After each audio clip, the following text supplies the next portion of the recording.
All right, welcome back to another episode of Life Between the Six. Cody Cropper, your host, Brandon. We are back with the kickoff of the MLS season. 2023 is here, and obviously no shortage of goals, no shortage of excitement, big players showing up as you'd expect, lots of headlines, and Apple TV, welcome to the big leagues, put themselves on the stage. Yep, drama, and more drama. That's what you are going to want from this. I mean, you and Eli in our preview episodes, which if you want to know what predictions that Cody and Eli from This Week in MLS made, go check those out in the podcast and on YouTube. You guys said this is going to be one of the best seasons. And if this first weekend is anything to go by, now granted, we are recording before Seattle, Colorado, and then Portland, Kansas City, with the El Tráfico being moved. So we're just recording over the Saturday games right now. No ties. And there was at least one goal scored in every single game. Fantastic. I mean, goalkeepers were entertainment. Yeah, it's all the goalkeeper's fault. Yeah, a few people got shutouts, but yeah, the entertainment is there. But goals in every game, and that's what the people pay for. You want the big, exciting headlines to draw people in, such as myself, and I'm here. I'm all in. I got MLS season pass. We're watching the games. I found a Sporting KC kit from a decade ago. Like, I'm back, baby. Yeah. And if this is what the games are going to be like, I'm excited. So reminder to everybody, Cody, MLS goalkeeper here, is going to be giving us his view as a player, knowing a lot of the people in the league, knowing the league itself for as long as you have. That's how we're going to kind of give this lens. So if you need the tactics, you need the data, all the other stuff, go somewhere else. We're talking big picture stuff with an MLS player, which is exciting. So we're going to run through the games. Some will get more time than others because some deserve more time than others. That is true. But before we get into that, you have a friend, you have a partner who has sponsored us on this lovely podcast today. Who did you bring today? I did. I brought Motivate Collagen. Ah, yes. Motivate Collagen Complex. For the hair and nails, right? Well, for the joint health. There it is. For the muscle recovery, for the bone strength, and yes, for the skin health. It is a protein that is found in the body and obviously very important for athletic performance and recovery. So if you have not tried Motivate's Collagen Complex, go and get yours today. All right. Well, Cody's code in the description with the link. Check it out. Love Motivate.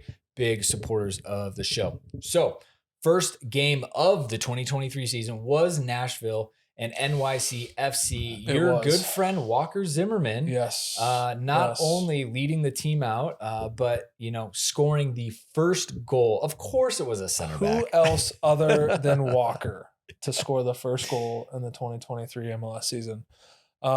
This game had a little bit of everything: ups, downs, good tackles, bad tackles. Yeah, it was entertaining for the first game.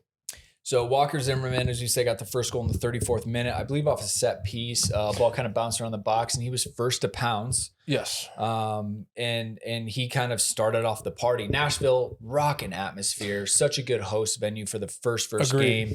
They did the Johnny Cash tribute jerseys. Yes. They had his son playing the guitar before the game. The stadium was rocking. Walker did the microphone Selly after he scored with the team. They were donning those black kits. It was just, it was all good vibes in Nashville, and the team came out and delivered on that. They did. And the rumor, I guess the facts coming out of preseason is that they had struggled to score. And they came out and proved everybody wrong. They stepped up to the plate, and obviously they score off of the second phase of a set piece, and then Mukhtar comes off the bench and has an instant impact. I mean, he picks the ball up 70 yards from goal, draws the attention of 4, maybe 5 defenders, slips the ball to Schaffelberg, and Schaffelberg does the rest. But when you have a player of that quality coming off of the bench, and I know he's going to be a starter once he's fully healthy. I mean, MVP. MVP, right. MVP, reigning MVP. And, he's off on the right foot. He will always make an impact when given the opportunity to do so. And Yeah, he did exactly that. literally an instant impact. I think he's just struggling for fitness from preseason. That's the only reason he didn't start. Yeah. And to see him in the, they essentially gave him 15 minutes. He looked really good in those 15 minutes. He did. Clearly, he could go top end. It just is not something he can sustain for an entire game. And they probably don't want to risk him this early. But to your point, the Maisie dribble sucked in essentially every defender and midfielder they're tracking. Schaffenberg was wide open, tidy finish from him, who he'd been a hassle for NYCFC on that flank all game. And it was good. The crowd, they were booing Chanel every time he got it, because he put in some tackles. He was definitely the villain for them. Yes, NYCFC does not look great, and you guys predicted this. They've had a lot of departures. They haven't really reloaded the roster the way you maybe would have hoped so as an NYCFC fan. It's only the first game, but I can tell you they just looked flat everywhere. They did. And the commentators said it during the game. What has essentially been the spine of their organization, from Sean Johnson to Maxi Morales, and so on, those guys aren't there anymore. And I don't know if they've replaced those players yet. Obviously, yesterday's game was, a way for, I think, a moment of recognition.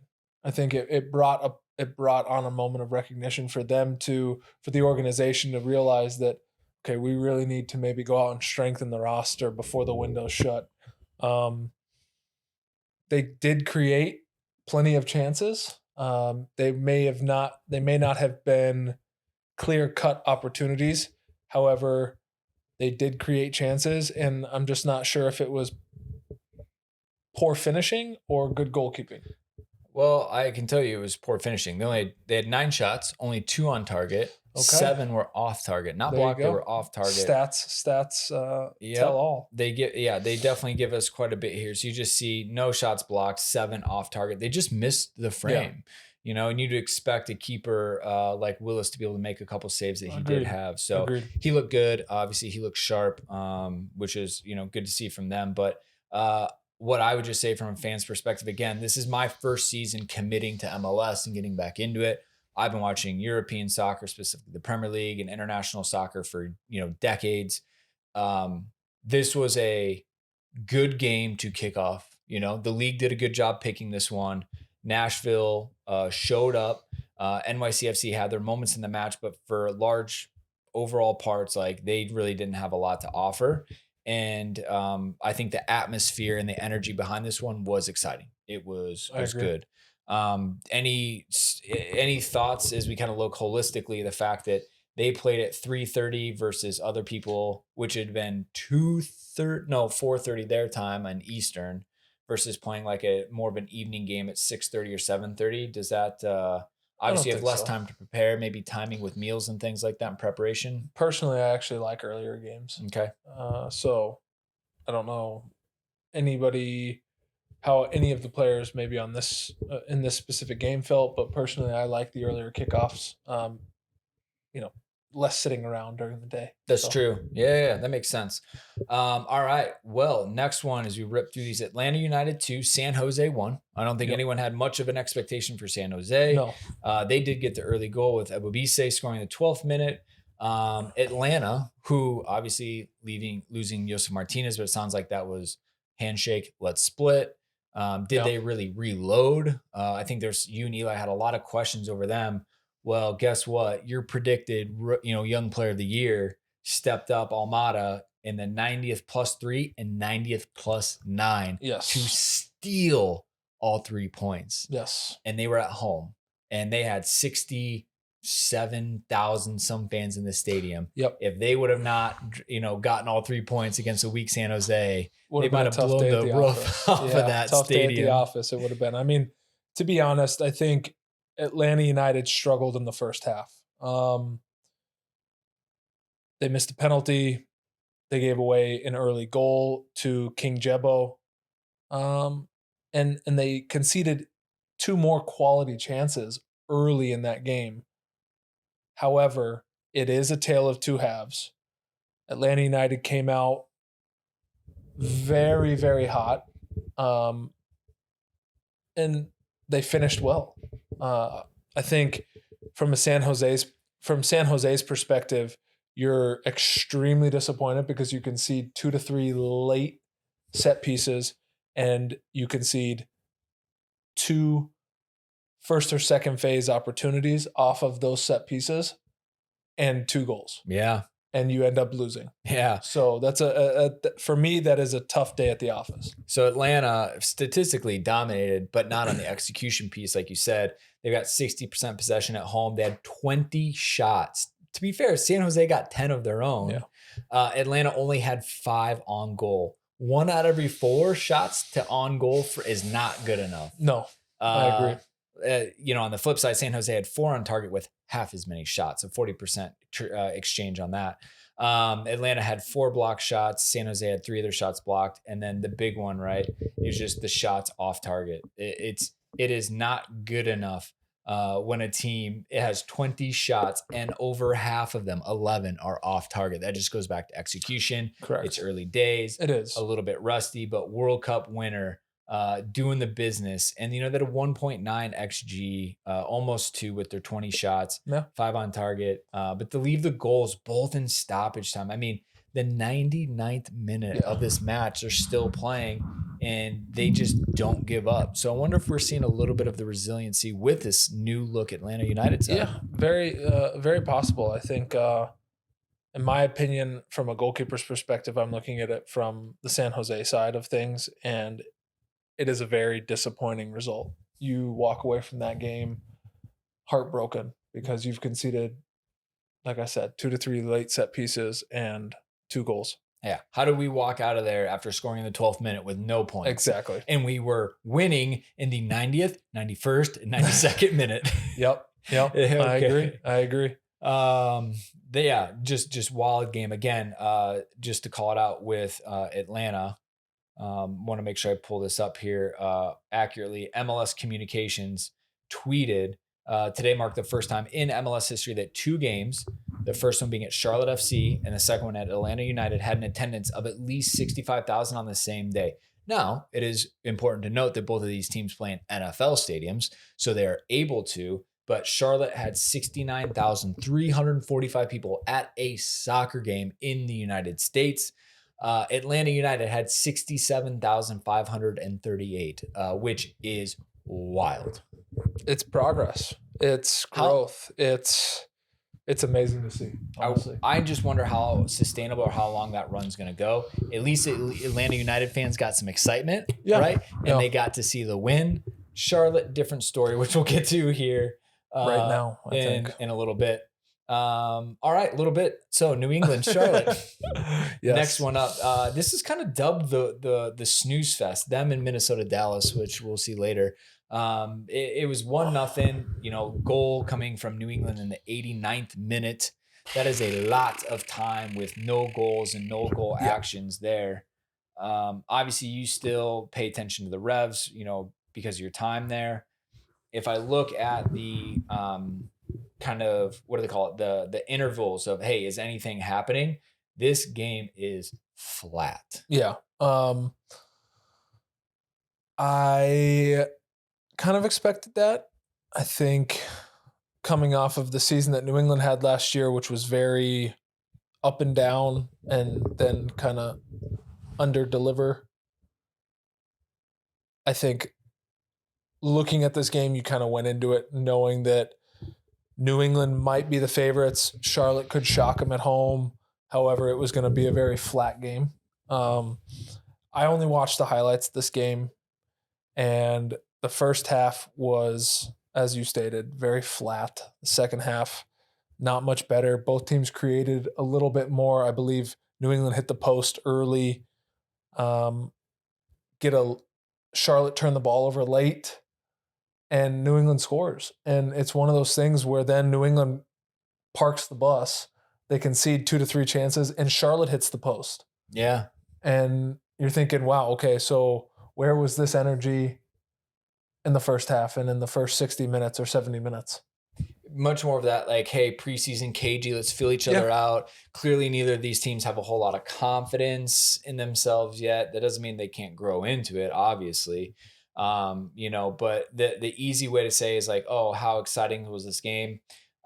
Charlotte had 15 shots, so did New England. Charlotte had 4 on target. The Revs had 5 on target. Charlotte had 3 block shots. New England had 6 block shots. So again, they're getting in and around the target. It just nothing really came off. I mean, to have 15 shots and barely over 1.0 xG doesn't really instill a lot of confidence. But No. like I said, these teams are mid-table predicted teams. Yep. So this is, like you said, pretty much what you expected. Yeah. Yeah. Kind of balance each other out. All right. Next up, this is the Cody Cropper Derby.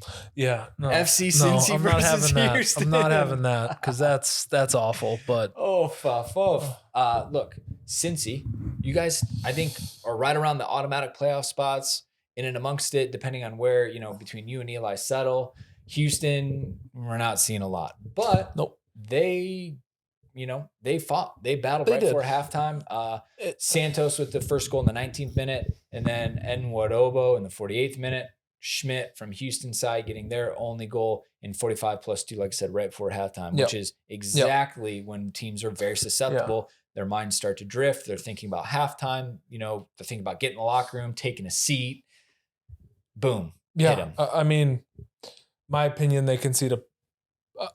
Let's start here. Cincinnati looked good offensively, very sporadic defensively, a little bit disorganized, and I think that can be seen in conceding a late set piece goal in the first half. Now, knowing the goalkeeping coach, Paul Rogers, he will be very upset about that. He will work on that with the team this week, sort that out, and I would expect for Cincinnati not to concede another set piece in the next 2 to 3 games, because he will be all over that like a bloodhound. And he organizes the entire team on set pieces. Correct. Yeah. At least when I worked with him at Houston, he did. Yeah. Yes. So we're in Houston for this one. No, in Cincy. Were they really? Yes, they were in Cincinnati. That's on me. You just look at some of these stats, and that's crazy. That would be the way it was. I mean, Houston dominated largely in the second half as far as pressure. Obviously, they had their breakthrough right before halftime. The fact that Cincinnati got their 2 goals off of 1.2 xG just is a little bit of luck for them. Yeah. They had 14 shots. Houston had 19. Cincy had 5 on target, whereas Houston had their 7. Yeah. So Houston definitely did enough to be in it the whole time. Absolutely. And Houston's issues are not the fact that they don't create or that they don't work hard. It's that they are their own worst enemy, and they don't convert. They aren't clinical enough. And it's been very similar for the last several seasons, unfortunately.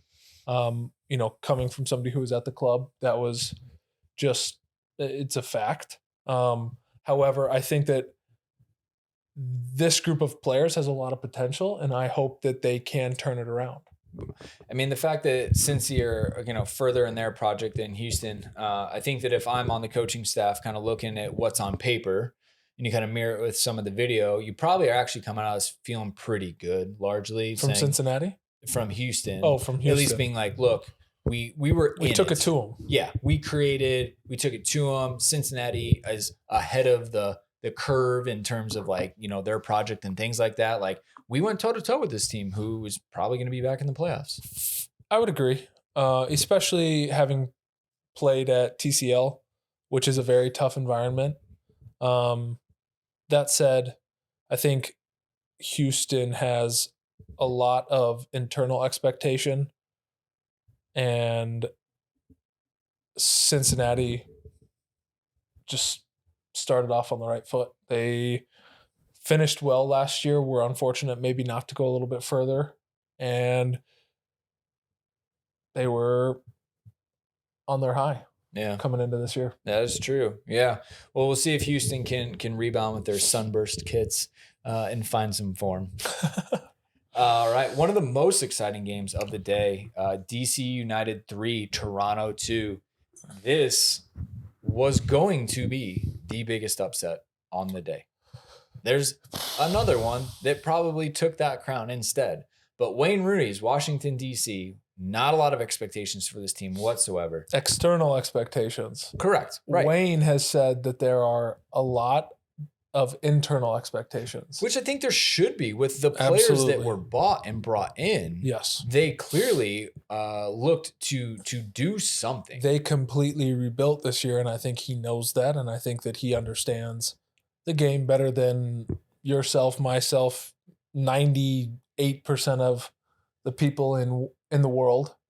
And I think he knows that they are capable of more than what people are expecting of them. However, the question is, can they deliver? Yep. And they had to deliver right away against Toronto. I would say the people who pay attention to the league have high hopes for them, even though they finished last.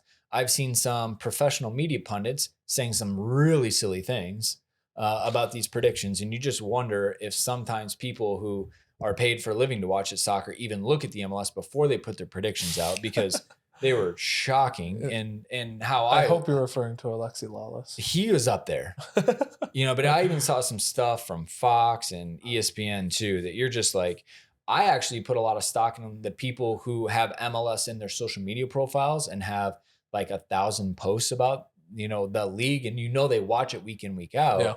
And when I look at their predictions compared to the media ones, there's a disconnect. Yeah. And that's wild to me. So anyways, DC 3, you had Click scoring, Benteke in the 90th minute, and then Di Pietro in the 90th +8. So leaving it late from them. But Toronto, they're in it as well. Bernadeschi in the 66th minute with the penalty, and then Kay in the 83rd minute. So, they were winning going into stoppage time. Yeah, they were. And I don't know, late drama. What's Bob saying? Bob he's got to be livid.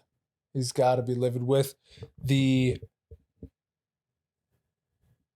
response that they had to go from 1-0 down to 2-1 up, to then not being able to close the game out with the experience that they have on that field in that 11 in that 20-man roster on a game day is absolutely outrageous.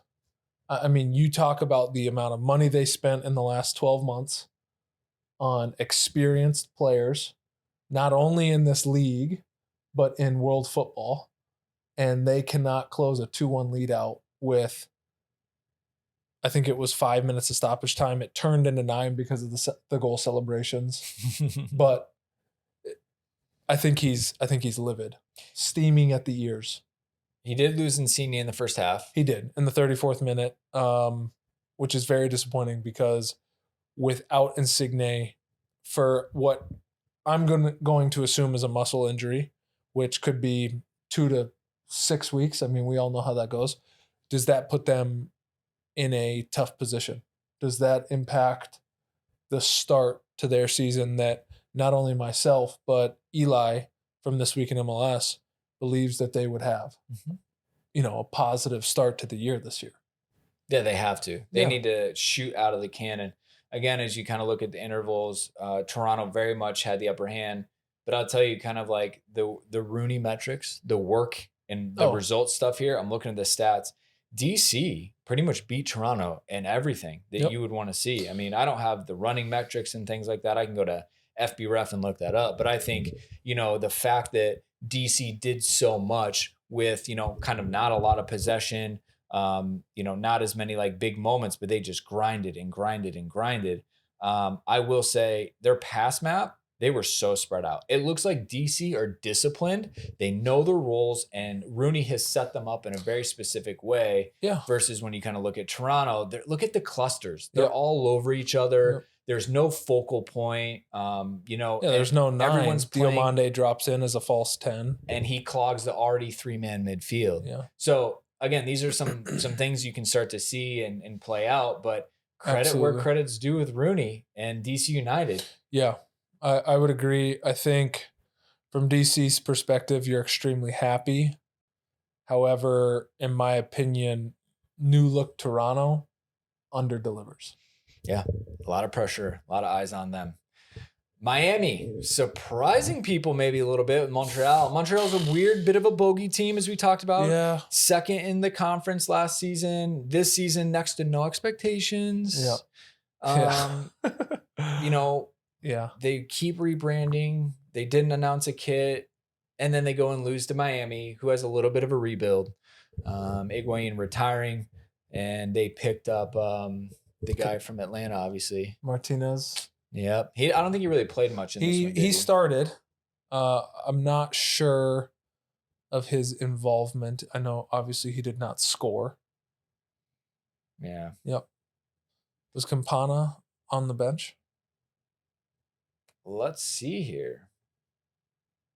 No bench. Interesting. I thought must maybe be working. he might have been on a little. Might be working on fitness with him. Maybe. Right. But yeah. So I mean, some of the first goal coming from Christophe in the 41st minute, and then Borgelin in the 76th. Montreal obviously getting shut out. Yeah. I mean, this game was wide open. Very back and forth, and a lot of chances created. I think there was a lot of opportunity for both goalkeepers to shine. Obviously, DJ Calendar gets the shutout. So with 6 saves. 6 saves. It's a busy day. Yeah, it's a busy day and not a bad way to start your year. Unlucky for Montreal, if you look at it, they had 14 shots, 6 on target. Yeah, but that's what I'm saying. A lot of chances created. How many did Miami have? 18 for Miami with 7 on target. 32 chances in total. Yeah. I wonder what the XG has to say about that too. Miami, I think people are really, no one's sticking them. No one's pegging a lot of hope on them. I think they're still waiting to see, how they transition. But you had 2.8 XG to 1.9. This might be the XG winners of the weekend. But the way it stands, a surprise start from the headlines. I think a lot of people are just surprised at a 2-0 result for Miami in a little bit of an emphatic way they went about it. Yeah, I would agree. Any expectations for Montreal? Or are we still just kind of waiting to see what kind of a team they end up being? Yep.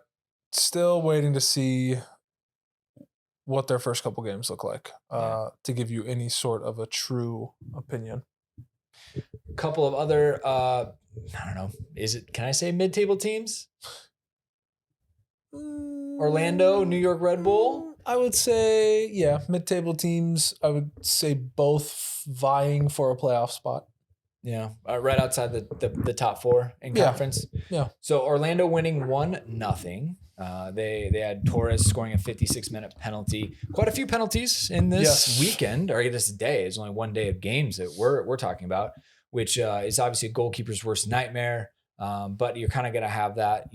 There are preseason games, but this is day 1 under the lights, in front of an audience, in front of the fans, official lineup, name goes on the roster, go deliver, Apple TV all over you. So there's also the first time that these players are really put under the big stress test.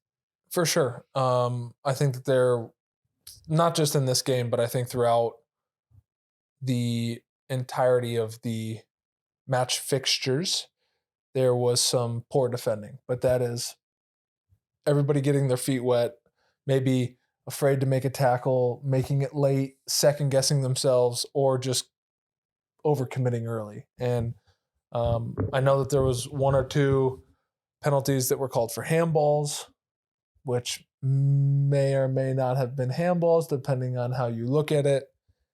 That said, this game comes down to a penalty, and is it Torres? Yeah. Torres scores. It's their only shot on goal. Fantastic. Hey, 1 shot, 1 goal.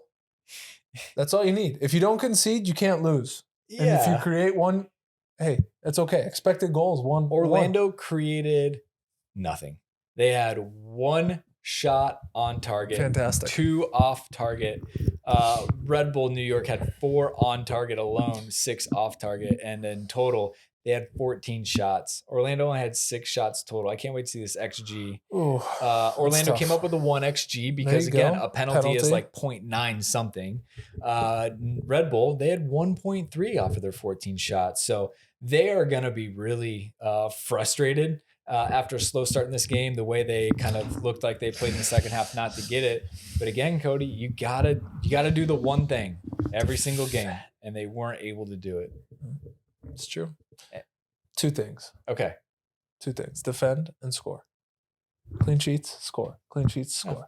Yeah. Again, as someone just said, you got to score to win. It's true. You do. All right. The big one that you and I watched. Yes. Gosh, you have unlimited text plans because you and I were on fire in this one. Philadelphia 4, Columbus 1. Yeah. A lot of goals and excitement. Start off in the 20th minute with an own goal, but brilliant play. Brilliant play. I don't think it's an own goal. I think the striker gets a little touch on it. Not a lot that Andre Blake can do here on this goal. It's just one of those ones where ball's played into the 6-yard box. He kind of reacts one way, and it takes a little nick on the way through, and it just, kind of pops over his shin. Yeah, I think he got a foot to it, just not enough. Just a super, super cheeky pass in. Do you remember who hit that for Columbus? Who pulls the strings for them? Was it Cucho? Yeah, sure was. So the I believe it was the ball that he played in. Yeah, was so dangerous. Froze everybody. When it comes to own goals, I thought if it's on frame and a defender hits it in, it goes to the attacker. If it's off frame, hits the defender, and goes in. I thought that was on frame. So I am kind of surprised as well that it's an own goal, but we're splitting hairs here a little bit. We are. Philadelphia, Gazdag in the 45th +3 to take it level. Again, right before halftime, mental breakdowns. Yep. What do they say? Like the first 5 minutes of the match, 5 minutes on either side of halftime. I will say this. It is a handball that's called, and it is kicked into his hand from less than 1 yard away. For me, that is not a penalty. Is it at his side or is it in front of him? It's at his side. It's like I think it's like at his side. For me, it's not it's too close. There's no way that you can get your hand out of the way, regardless of if it's on your body, if it's by your side. I disagree. Well, I mean, that's the thing. Now defenders are putting their arms behind their back everywhere they can. Yeah, but that's not a natural position. Hands in front. No, I know. But if it hits your floppy hand or wrist or forearm, like silly, they're calling it. But there should not saying it's right. I understand that. I'm just saying from my perspective, as a goalkeeper, that is a heartbreaking penalty because your defender is not doing anything wrong. Your defender is doing their job. Okay, it's different when a defender shot is hit and your defender sticks his hand out and blocks it off the line like Luis Suarez did in the World Cup. Or West Ham against Chelsea 2 weeks ago. Or West Ham against Chelsea a couple weeks ago. And then West Ham did it again. Okay, we're getting off track here. We're talking MLS. But that's different. When your defender is defending and he's standing there and he's blocking a shot and his hand is in a relatively natural position, from 2 yards away, from 1 yard away, that's not a penalty. I'm sorry. It's MLS referees, figure it out, man. Yeah, and they're playing. I'm sure you guys have the rules talks before every season. Yes, we do. What's changed? How are we going to interpret the laws? How are we going to apply the laws? And I'm sure it's something that has been passed around, but at the end of the day, it is a hard one because you'd say, well, if your hand wasn't there, it would have gone past you, yada, yada. Anyways, yep. 45 plus third minute. So then we get Carranza in the 52nd minute.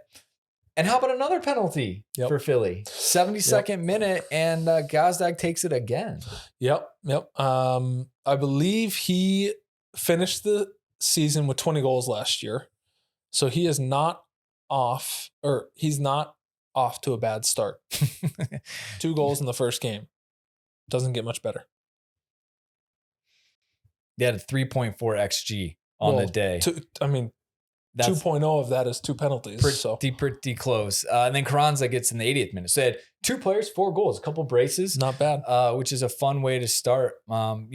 Columbus, if you kind of look at it overall, they were in it definitely at times Philly is the de facto, I think, everybody's prediction to win it all. They had to go out here and make a statement, and they did. They 14 did. shots, 5 on target. Columbus is 7 shots, only 2 on target, which is a good day for Andre Blake, as he has to watch it. So Columbus only a .5 xG isn't something that's gonna scare him. But again, 4 goals. They scored the most goals of any team as of Saturday, in a Columbus team, which has some potential, has some prospect. They're settling in better, but just flatlined them at home. Yeah, they did, and it, in my opinion, it was really all about Philly and how they started slow in the first half, came to life with the goal at the end, Mhm. and then came out cruising. Obviously, I don't know whether it was tactical changes, whether it was Jim Curtin kind of putting his foot down, or maybe up somewhere where the sun doesn't shine, and really getting this group of players on the front foot to start the second half, and they cruised through. Yeah, you had some very positive words about Jim Curtin and changes potentially at halftime that he made with his team. And you talk about that, like that's a competitive advantage for Philly is having a good coach. Not to say other teams don't, but obviously he's a big part of the success. Absolutely, and that can be seen from the time he took Philadelphia over to now. There has been a lot of adaptation, a lot of growth for that franchise, for that organization, and it comes down to what Jim Curtin has been able to do, the players that he has been able to acquire, the tactics that he has been able to instill in that organization and into that team, and really um, develop. And then Bedoya was back. That's someone who you and Eli both called out as being key, especially to get them over that championship hump too. Absolutely, and he's not a player that you look at on paper and say he is a Zella Ryan or a Carlos Vela. He's not gonna create chances game in, game out, and score goals game in, game out. However, he is a player that will show up for you. He will do the dirty work, and he's fine not getting the attention. Um, I think he's a quality player, and one that has really helped this organization get to where they are right now. Yeah. Well, he played 90, so that's a good sign for them. All right, the biggest upset Yeah, of the day. yeah. Austin at home to St. Louis, brand new to the MLS, 3. That is right. St. Louis sneaking away with all 3 points as a new promotion franchise. I think all of us kind of didn't know what to expect. That's literally what we said in the predictions. Yep. Kind of a team is this going to be? There's a lot of hype, of an excitement around them, but also saying, yeah, you guys go tell us what kind of a team you want to be. Yeah. I tell you what, Austin, considered top 2 in the conference, easily a playoff contender. St. Louis shocking the league. Yeah, I agree. I think this result speaks volumes for St. Louis's entrance.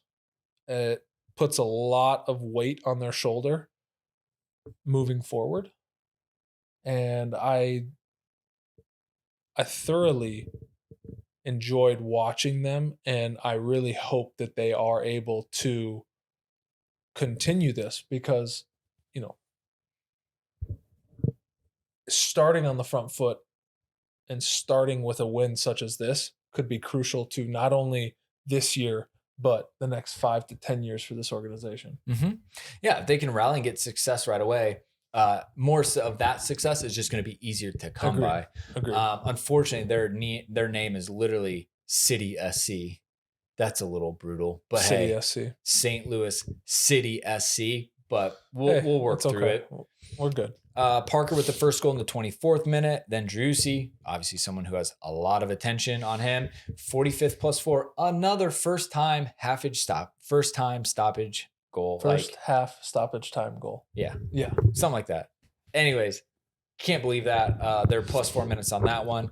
Then come out in the second half. Austin takes the lead with Gallagher in the 72nd minute. Stroud responds from St. Louis in the 78th with Klaus in the 86th.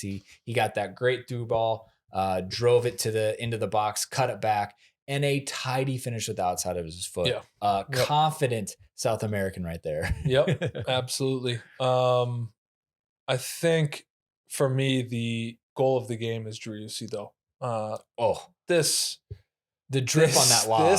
This guy, his ability and his vision are incredible. And in the moment, Berkey knew he was beat. Kind of just turned and walked towards the goal to pick it up out of the back of the net. It was on purpose. Yes. It was perfectly placed. Yes. The weight and poise with which Driussi did it was phenomenal. It really was. How he got into that situation is probably another conversation. It is. But again, Austin getting beat on set pieces today, just getting caught in transition a couple times. And then that poor second goal that they conceded where their defender turned around and passed it to Stroud inside their box. He assumed the only person behind him should be my goalkeeper. It was not. It's actually former Austin FC player Stroud standing back there who turned, gave the goalkeeper the far post eyes and buried it near post as well. Some wild just kind of scenes throughout this one. Absolutely. I would agree. It's also a stadium that is just extremely hostile. The fan base is incredible. The atmosphere is amazing. And for St. Louis to step up and deliver, whether certain goals were maybe handed to them or, whatever, you take them how you can get them. I'm sure that they shut up those Austin fans. 18 shots, 9 on target. Austin had 13 shots, only 2 on target, which is wild to me. Yep. That's an incredible stat for St. Louis. Yeah. Obviously that means the St. Louis goalkeeper made 0 saves because they had 2 shots on target, 2 goals, which is good from a conversion standpoint. For sure. Not a great look for Berkey. Yeah. He, on the other side, Austin was 6 saves. And then a 1.5 XG for Austin to 1.9 for St. Louis. So you would say they maybe did not dominate this game by any means with only 40% possession for St. Louis, but they got in and they took their chances when they got them. You had to be clinical, scoring off a header, getting the back pass and almost probably being surprised that they passed it to you. Yeah. And obviously the breakaway-esque play right towards the end of the game to be able to cut back and finish. I mean, those are all chances that we've seen missed also this weekend. Absolutely. They looked clinical and they took advantage of the opportunities when they came.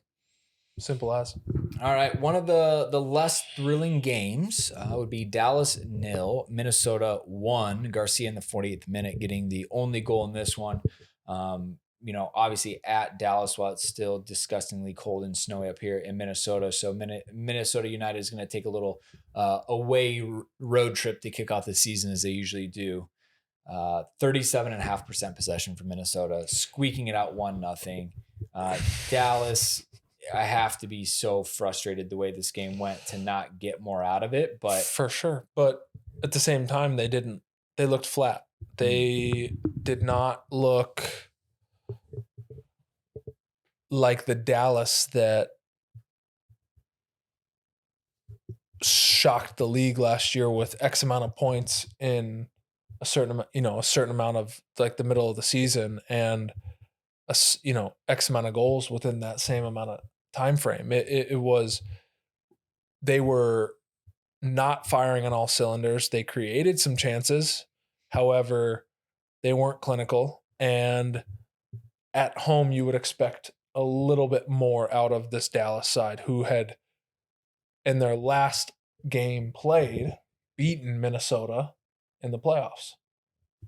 The revenge victory for Minnesota here. But again, this is what I would say is a classic MLS road win for Minnesota United. Be super hard to beat, be compact, defend, and tried to hit on counters when they did. And credit on the goal. I mean, absolutely smashed it. The original shot, goalkeeper made the save, but it kind of went back in the danger area. And Minnesota's just quickest to respond to it and a good finish. But I mean, other than that, I watched the highlights back, and credit on the editing team for finding 7.5 minutes to pull out of this game, because there really wasn't a lot. No, there was not. Like you said, it is a true MLS away result where the team travels, they grind for 90 minutes, they get their goal, and You're good. I'm good. We're good. Hey, if we can get out of here 1-0, if we can get out of here 2-1, whatever it might be, we're good to go. And they get on the plane last night, buzzing from what I've heard. Ooh. Insider. And, Insider. Come home to Minnesota. Yeah, I mean, look, preseason is a grind. We've talked about it. You finally get out there, play the first game of the season. For those teams, especially on the road, that had to go and get their win, they are going to be in an even better mood, right? Absolutely. And obviously going to come home, hopefully have a couple of days off and go again. But it's also one of those things that you go to a place like Dallas without your superstar, who's now been suspended by the league, who's still gone, and you silence everybody by winning in Dallas. It's not a bad way to start your year. Yeah, that's true.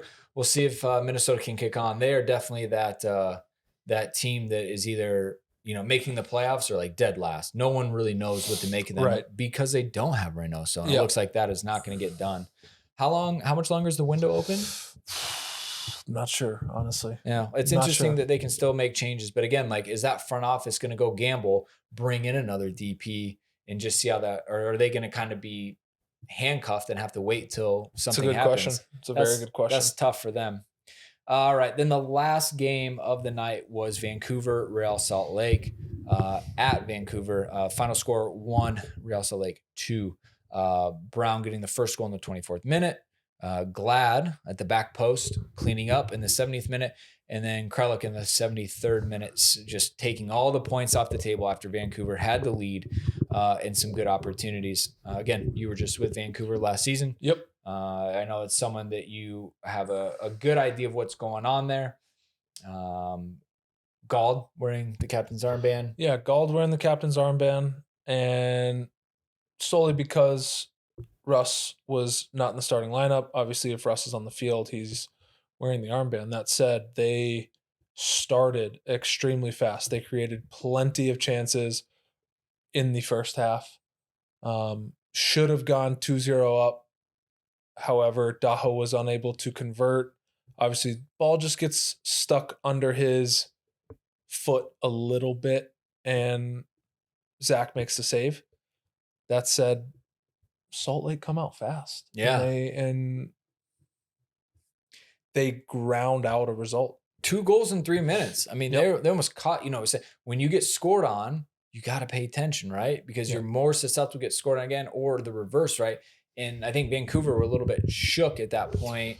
And in the second goal, I mean, I was watching this game casually and I was like, oh, wait, what? Yep. It popped up again, and Real Salt Lake took advantage of it. As you can see here, Vancouver started great. They ended great, but, Real Salt Lake, to your point, ground them out in that middle kind of half of the game. Yes. And gave them, created the majority of the chances. And I will say this, my comeback player of the year nomination did score. Mm-hmm. Yeah, you absolutely did. Damir Kreilach. Good amount of shots in this game. Decent XG, but Kreilach with the game winner on this one. So it makes a lot of your predictions look good. Just with that being said, as you can see right away, how the kind of shakeouts. What was your biggest surprise? I think, I tried to really drive home the St. Louis one of this one, but maybe based on your knowledge of the expectations and where teams were heading into the season, did anybody really surprise you, good or bad, on how the first game went? I think Toronto and DC both kind of vice versa. I think DC stepping up to the plate and beating a team in Toronto that I think has the world on their shoulders in terms of the players that they've gone out and signed in the last 12 months. I think that they underdelivered. I think DC United overdelivered. And for DC's sake, being a club that I know many players at, I hope that they can keep that ball rolling. Yeah. For sure. And I'd also like to see Wayne Rooney succeed as a manager. So I will definitely be paying attention to more DC United press conferences just to see what he is like as a manager. I can tell you that. So the last thing that we want to touch on is the big change, which is Apple TV coming in and broadcasting on global rights all of MLS. I tuned in. I will tell you, I tuned in. I tuned in a little bit in the last few seasons when I was on ESPN. Just in general, I'm not a big fan of ESPN Plus. I think as a streaming service, it struggles. I feel like I'm always having to put in my billing. It's clunky. It never works. The consensus of everybody out there is I went and bought season pass and I already had Apple TV, so I had access to everything. So I was set up beforehand, ready to go. But I've been on the forums and I know anti-Apple people that were able to create a free Apple ID, log in and watch the games on non-Apple devices, like on their computers, through the TV, and they really enjoyed it. They actually thought it was a good experience. I think Apple made almost every single game free this weekend as well. I think this week and next week are both free weeks. Because, and then they want to. They want to show off the product and see if people are interested which is completely understandable. Very smart. So again, if you didn't watch and you wanted to go check it out, definitely make sure you're set up, go watch it. I went to the Apple TV. There's a whole MLS section, clicked it, had every single game at my fingertips. Yep. It was fantastic. Great. Fantastic. I bounced around between games. I did too. The streaming quality at 1080p, I'm going to be honest, I didn't think it was a big deal. I assumed everyone streamed at 1080p. Holy shit, they do not. The Premier League does not. YouTube TV does not. NBC Peacock does not. ESPN definitely does not. And I learned very quickly that actually 1080p is a big deal. It is. The quality on screen, big time, was great. It really was. I think the only game that had issues that I saw was the Minnesota game, but I think that might have just been I think that there was some weather in Dallas, so it could have been that. I think, but outside of one game, all of the streaming was incredible. The delivery was great, and I had a good time. I really enjoyed myself. I don't have the 4K Apple TV 2. Like, I just have an older one. It was awesome. And then from what I can hear, the people on laptops really, really enjoyed it. Good. So I think overall, the MLS Season Pass people are happy with that. Now, pivoting to maybe something that was not great was MLS 360. This is their in-studio show. Mm-hmm. It's what they do before the game, during the game, and then while they had all these games going on at the same time, then they tried to do kind of like an NFL red zone, right? They wanted to cover every single game. Breaking in Charlotte, goal, breaking in New York, this. Not great. It didn't pan off well. They tried to combine a studio show with breaking coverage, and that did not balance or flow well because they had pre-recorded segments. They played like the TIFO segment, and you're like, whoa, there's live soccer going on, and you have a 2-3 minute recorded segment video that we're just gonna watch. Yeah. Like, that's not the point of this show. Right. And so I think that was a problem. A lot of people are annoyed that they were spoiling goals before they got to see them. And I don't think they were meaning to. I think it was just a simple, of course, learning. They're learning on the fly. They've got a lot of kinks to work through. Yes. And this is obviously new to them. They are now going to be held against, and I saw NFL Red Zone on the MLS Reddit a lot. That's the comparison. Because to be fair, that's the gold standard. For sure. But they need to kind of figure that out. And then the one thing I had a very confused look on my face and then a very big complaint was they're running ads during live games. Wait. So I have to pay whatever a monthly fee for Apple TV. Yeah. We pay $79 on top of that for the season pass, and you're going to run ads in the middle of the games? It's soccer. They staggered it into 4 different time slots. Run your ads before the game, halftime of the games, at the end of in between the games. That's just soccer 101. To run it during live play when goals and cards and penalties are happening, you can't do that. Yeah, I agree. And from a player's perspective, I don't really experience that. Right. So I understand the frustration from more of a fan's perspective. My hope was someone that's new to MLS. I could go to this MLS 360 show. I was going to get good insight. I got okay insight, But anytime something of note happened, I was going to be pulled in, or they were going to have a producer who was watching the game saying, hey, it's really exciting in this game. Go to this one Yep. and let's have this be the main game. Yeah. They're going to learn. But if Apple, when you're out there watching, the MLS Reddit has a lot of really good feedback from a fan's perspective. Please start implementing this like slowly. And by the end of the season, I'm sure you guys will be humming. In my opinion, the gold standard is Sky Sports, right? Like they do everything extremely well. They've been doing it for a very long time.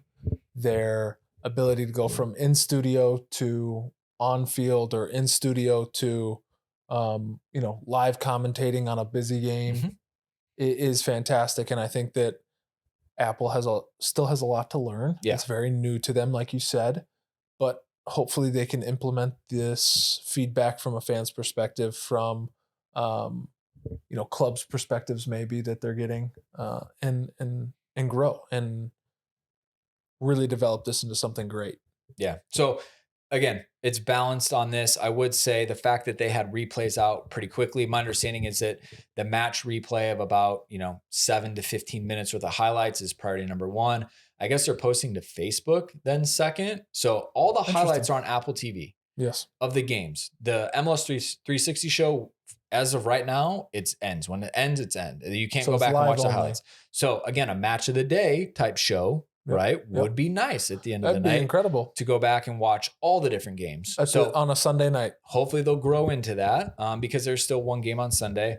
But the quality, the content, that is all there. I thought the studio hosts, for the most part, did a good job. Obviously, Bradley Wright Phillips, Sasha Kleshtin were the two players are there. She was there, obviously providing commentary. Twellman, he came late because he was at LA for El Tráfico. Obviously, it's canceled with the storms or pushed to July. So he showed up late. So, hey, A for effort on his part. Yeah.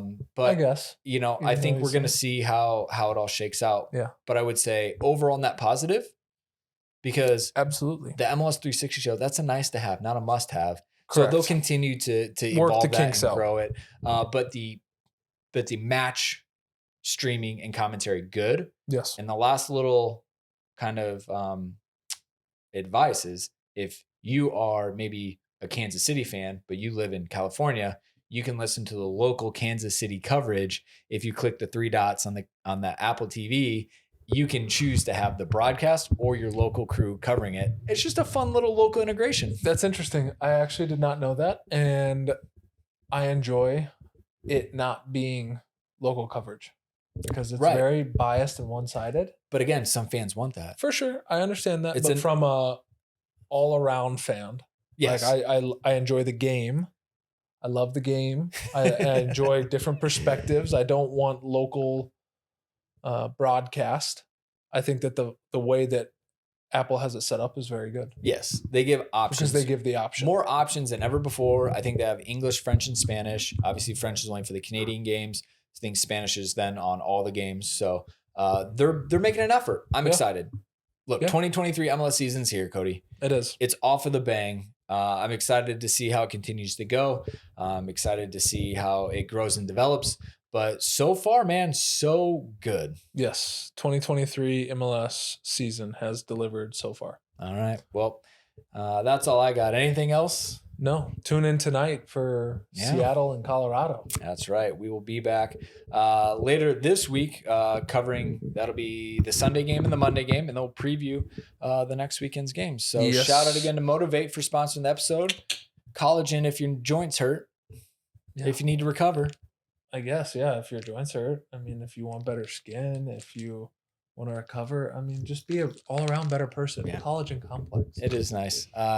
It is good to have. So again, links in the descriptions. Cody and I will be back later this week. We'll start to sprinkle in the friends. So again, thanks for watching. If you would leave a 5-star review, Spotify or Apple Podcast helps us be seen. Subscribe on YouTube. We're on TikTok, Instagram. Until next time, we're out. Peace.